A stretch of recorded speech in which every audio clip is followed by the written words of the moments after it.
This video was made possible by CuriosityStream. Watch unlimited documentaries for free for a month by signing up at the link in the description. Welcome to the bottom of the barrel. Today we're talking about elevators. This is the Shanghai Tower, the second tallest building in the world behind the Burj Khalifa in Dubai. Now, building tall buildings is a bit of a rooster measuring contest, and nowhere likes flaunting their flightless birds more than China and the UAE. The Shanghai Tower, which cost $2.5 billion to build, stretches to over 2,000 feet or 600 meters and has 127 stories. As a point of comparison, if you put 8 747s on top of each other, the Shanghai Tower would still be taller, mostly because, according to my engineering degree, that's not a structurally sound building.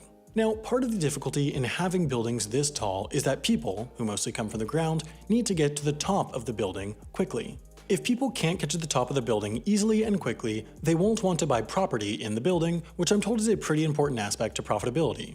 Therefore, for super tall buildings such as this, a ton of money and time is put into designing, as they pretentiously call it, their vertical transportation system. For the Shanghai Tower, this was so important that its designers hired a company, the Edgett Williams Consulting Group, to design their system. To be clear, these guys weren't designing the elevators themselves, they bought those from other companies. They were designing the system of elevators. Now, you might think that you could just have a bunch of very long elevators like any other building, but if you think that, you'd be wrong and you should feel bad. Here's why. Let's say there's an 11-story building where there's a lobby and then 10 floors which each have one resident. Now, 10 people need to travel from the lobby to the first floor because everybody lives above the lobby. But then from the first to second floor, only 9 people need to travel because only 9 people live above the first floor, only 8 people live above the second floor, etc, etc, etc, and only 1 person lives above the 9th.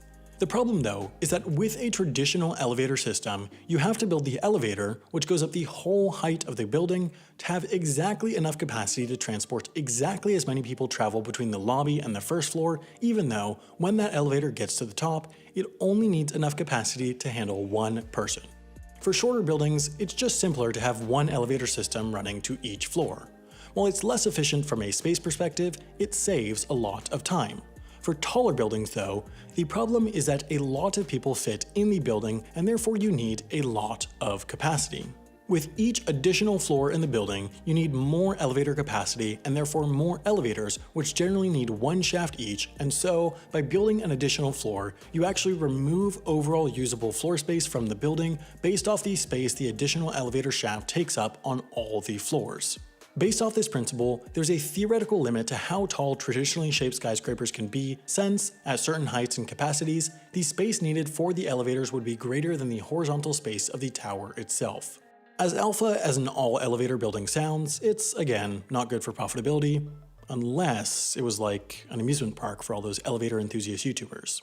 For all these reasons, most super tall buildings use a different method of elevators.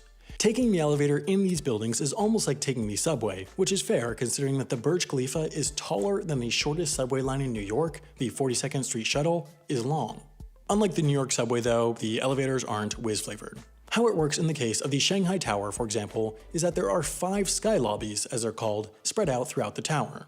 From the ground lobby, 1 set of elevators will go directly to the first, then 1 directly to the second, 1 to the third, to the 4th, and 5th. From there, people will transfer onto a local elevator that can take them to the exact floor they want between the 2 sky lobbies. That way, there are only a few elevators at the top where not many are needed, thereby saving space, and you can also have 2 elevators in 1 shaft, the express one and the local one. Now, you might wonder, why not just have sets of elevators that travel direct from the ground floor up to each sky lobby and then switch to local after that? Well, it's because not all elevators are created equal. The express elevators are double-decker, meaning in the same shaft they have double the capacity and they're super fast. The local elevators, on the other hand, are just fairly normal elevators. Now for the titular question.